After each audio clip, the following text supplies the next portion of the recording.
Formula race తో సంబంధం ఉన్న వాళ్ళందరికీ నోటీసులు ఇస్తాం. మాజీ మంత్రి ఉంటే ఆయనకు పంపుతాం బట్టి. రూల్స్ కు విరుద్ధంగా ఈవెంట్ పేమెంట్ దీనిపై విచారణ జరిపిస్తాం. టికెట్లు అమ్ముకొని అగ్రిమెంట్ నుంచి వైదొలిగిన నెక్స్ట్ జన్ సంస్థ ఎవరిదో తెలుస్తాం. ఈ రేస్ తో రాష్ట్రానికి నష్టమే తప్ప లాభం లేదు. సొంత కష్ట వాళ్ళని పంపించు బయటకెళ్ళి గట్టిగా. ఈ రేస్ తో రాష్ట్రానికి నష్టమే తప్ప లాభం లేదు. సొంత ఇష్టాల కోసం రాష్ట్రాన్ని తాకట్టు పెట్టారని ఫైర్.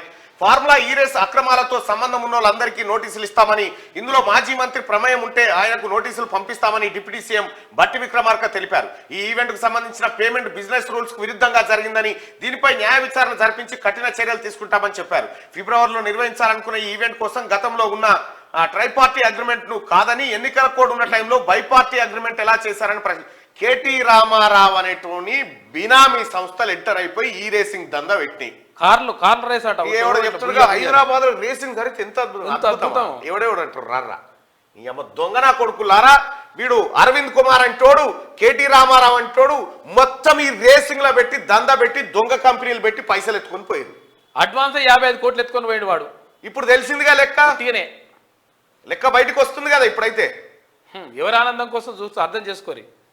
అంతర్జాతీయ స్థాయికి నగరం ఎగురుడుగా మీదికి ఎదిగింది కాదరా నాయన. ఈ కొడుకులు కోట్లు కొట్టేయడానికి వేసిన ప్లాన్ ఇది. మంచి పని చేస్తున్నారు బట్టి విక్రమార్క గారు. బయటికి వస్తుంది. ఇగో ఫార్ములా రేస్ తో సంబంధం ఉన్న వాళ్ళందరికీ మాజీ మంత్రి ఉంటే ఏ మాజీ మంత్రి ఉంటాడు? ఒకటి గాయని రావడే సలీం పేకు